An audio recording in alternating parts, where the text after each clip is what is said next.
Bonjour, c'est Gabriel pour une nouvelle vidéo de la chaîne En suivant le vent des Ardennes.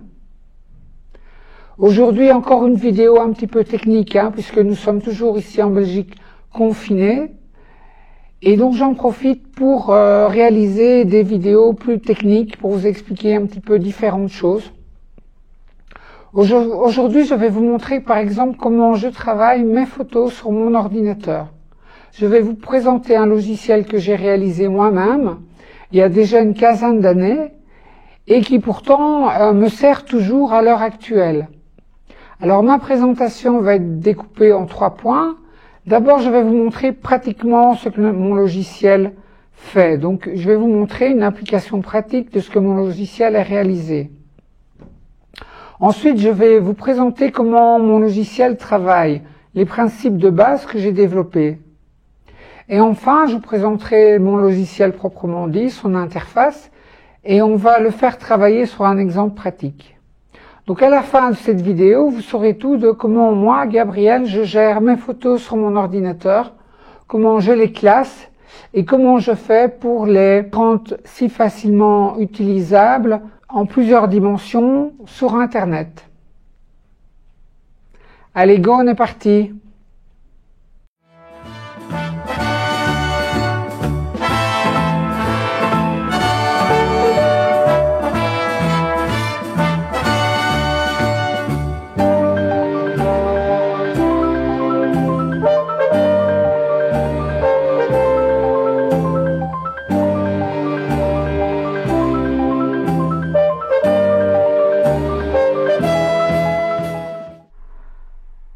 À partir de maintenant, le logiciel que je vous présente, je vais l'appeler mon gestionnaire d'images. Pour vous montrer ce qu'il peut faire, eh bien, je vais vous donner des exemples à partir de mon domaine. Donc vous pouvez y aller aussi si vous avez envie. Vous prenez votre navigateur et vous tapez simplement le nom de mon domaine qui est gabriel.be. Vous arrivez sur une page d'accueil. Et en fonction de la photo sur laquelle vous allez cliquer, vous allez partir vers l'une ou l'autre chose. Donc ici, je vais cliquer sur mon album photo en suivant le vent des Ardennes. J'arrive sur la page d'accueil de mon album photo, je clique encore et j'arrive sur mes albums photos de mes balades en moto. Alors vous voyez, pour chaque balade est représentée par une photo en miniature. Si je clique sur une photo, eh bien j'arrive sur la balade proprement dit et je découvre toutes les photos de la balade. Ce que vous voyez, c'est que cette photo a été d'abord représentée en petit, en timbre poste, sur la page d'accueil. Maintenant, je la vois en grand. Et si je clique dessus, eh bien, je la vois encore en plus grand. Donc, ce que mon gestionnaire d'images peut faire, la première chose, c'est gérer plusieurs dimensions de la même photo. Si je regarde dans le lien de la fenêtre ici, si je me déplace, je vois que le nom de la photo, donc c'est un JPEG, c'est un nom qui est très propre, il y a la date, le nom de l'album et un numéro qui est le numéro de la photo. Si je prends une autre photo, eh bien, je vois ici que j'ai la photo, le nom de la photo, ici, avec un numéro plus grand. 004, c'est la 4e photo. Donc, mon gestionnaire d'images gère aussi les noms des images. Donc, il va donner des noms corrects à mes photos. Donc, sur mon ordinateur, toutes mes photos ont un nom qui représente le thème de l'album avec une date. Donc toutes mes photos sont bien rangées correctement sur mon ordinateur. La troisième chose que je dois vous montrer, c'est que chaque photo a en fait un commentaire. Et bien ça aussi, c'est géré par mon gestionnaire d'images. Pour chaque image, il va gérer un commentaire qui est associé à l'image. Lorsque vous revenez de balade, vous déchargez vos photos dans l'ordinateur. Le seul petit travail que vous devez faire, c'est que vous devez créer un répertoire sur votre ordinateur qui représente la balade. Donc ici, j'ai créé un répertoire Libois et j'ai préfixé par la date. En informatique, si vous voulez faire un classement chronologique, vous devez mettre la date, mais à l'envers, donc 2019, 03 pour le mois et 30 pour le jour. Dans ce répertoire Libois, vous créez un sous-répertoire qui s'appelle Original, et c'est dans ce répertoire Original que vous allez mettre vos photos. Ici, pour l'exemple, je n'ai que 4 photos. Pourquoi est-ce qu'on appelle ce répertoire Original? Parce que ce sont les photos originales que vous allez décharger de votre appareil photo. Donc dans ce répertoire, vous contiendra les photos en version originale. Une fois que vous avez fait ça, c'est terminé, le gros du travail est fait. Vous demandez au gestionnaire d'images de d'abord renommer les photos. Donc en appuyant sur un bouton, il va renommer les photos en s'inspirant du nom du répertoire. Donc il va prendre comme préfixe le nom du répertoire et il va concaténer un numéro qui sera le numéro de la photo. Une deuxième commande, un deuxième clic et vous allez avoir un certain nombre de sous-répertoires en dessous du répertoire Libois qui sont des répertoires qui contiennent exactement les mêmes photos mais dans des formats différents.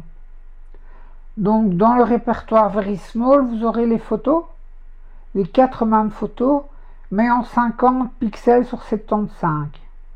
Dans le répertoire Small, vous aurez les mêmes photos, mais en 100 sur 150 pixels, etc., etc., etc., jusqu'au répertoire Extra Big où vous aurez les photos en très grand, c'est-à-dire en 600 sur 900 pixels. Un deuxième exemple, c'est toujours avec Libois. Vous revenez, vous avez créé votre répertoire Libois, vous avez créé votre sous-répertoire original et vous avez mis vos photos là. Vous voulez pour chaque photo ajouter un commentaire.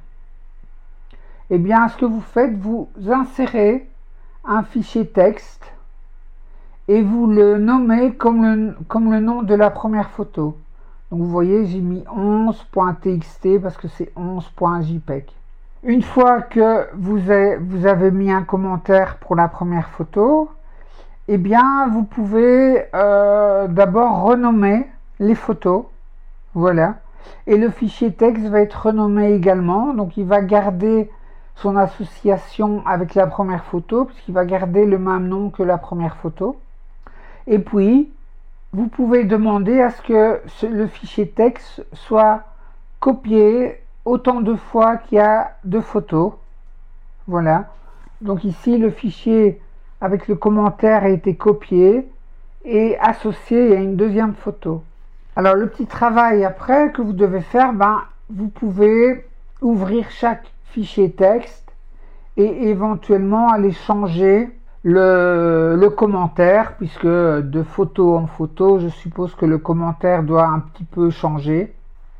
Et une fois que vous avez bien géré les commentaires associés à chaque photo, vous appuyez encore sur un bouton du gestionnaire d'images et il va à ce moment-là générer les sous-répertoires avec les photos selon certaines dimensions. Et pour chaque sous-répertoire, il reprendra le commentaire. Alors voilà mon logiciel de gestionnaire d'images. En fait, c'est une application que j'ai fait en PHP. Donc il faut que vous ayez un serveur Apache qui tourne sur votre PC.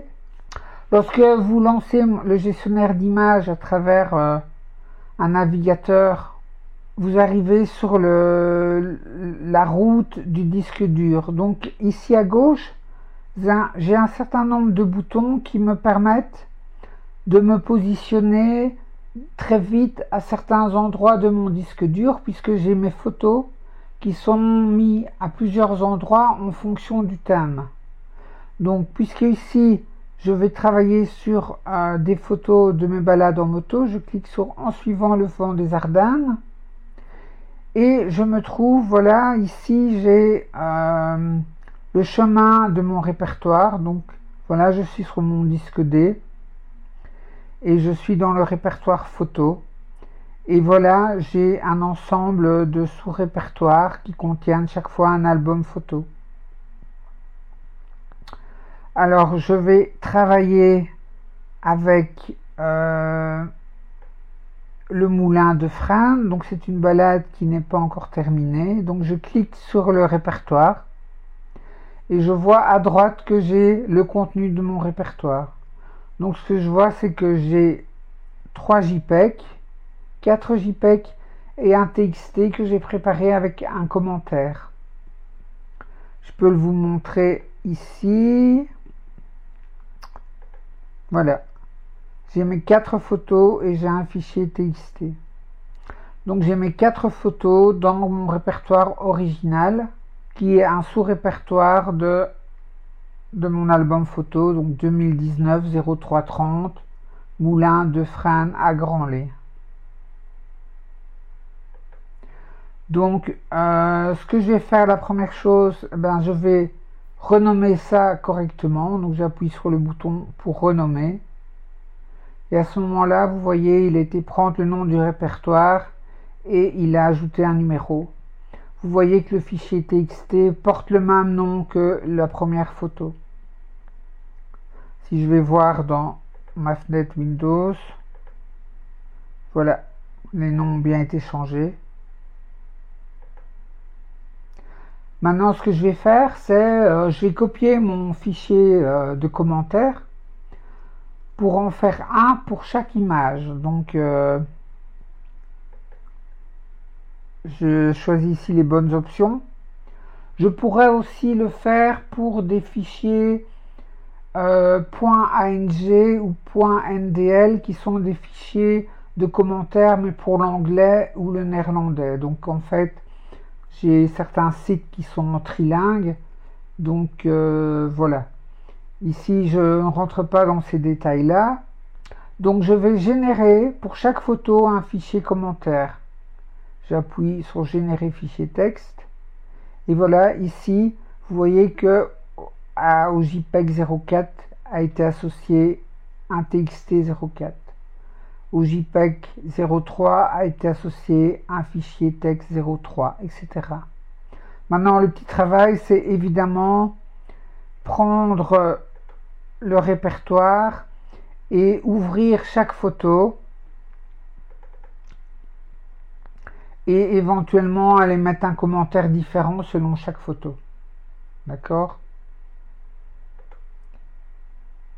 Une fois que c'est fait, que vous avez vos commentaires qui sont prêts et en ordre, eh bien, il ne vous reste plus qu'à appuyer sur le bouton formater et ça va générer alors les sous-répertoires.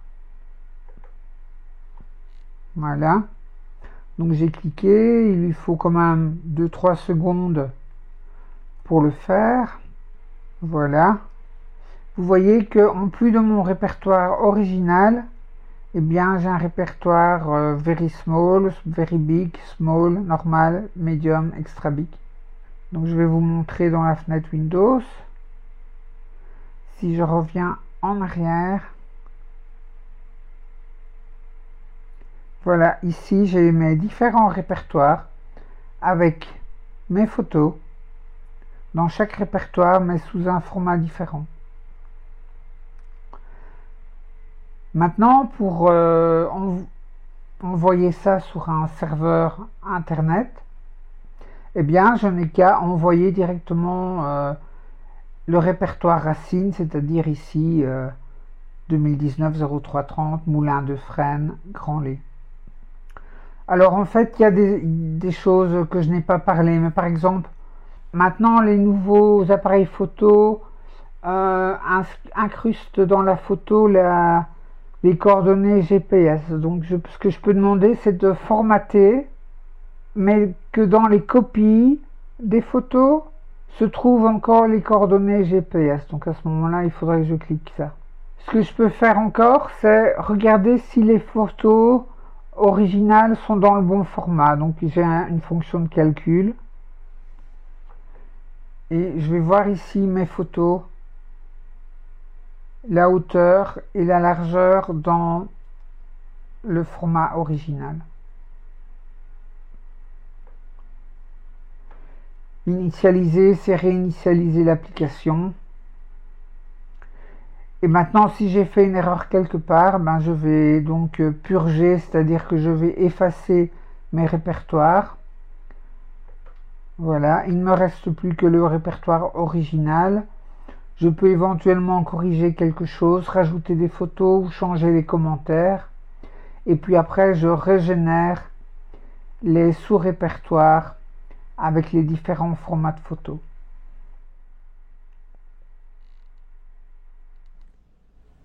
Voilà, c'est terminé pour aujourd'hui. J'espère que cette petite vidéo vous aura plu. Vous savez maintenant tout sur comment moi, Gabrielle, je gère mes photos sur mon ordinateur et comment je les exporte très facilement sur un serveur internet. Voilà, on se retrouve bientôt sur la route, j'espère. Soyez très prudents si vous voulez déjà. Je vous estime, je vous embrasse. Prenez bien soin de vous et de vos proches. Et je vous dis à très bientôt. Ciao!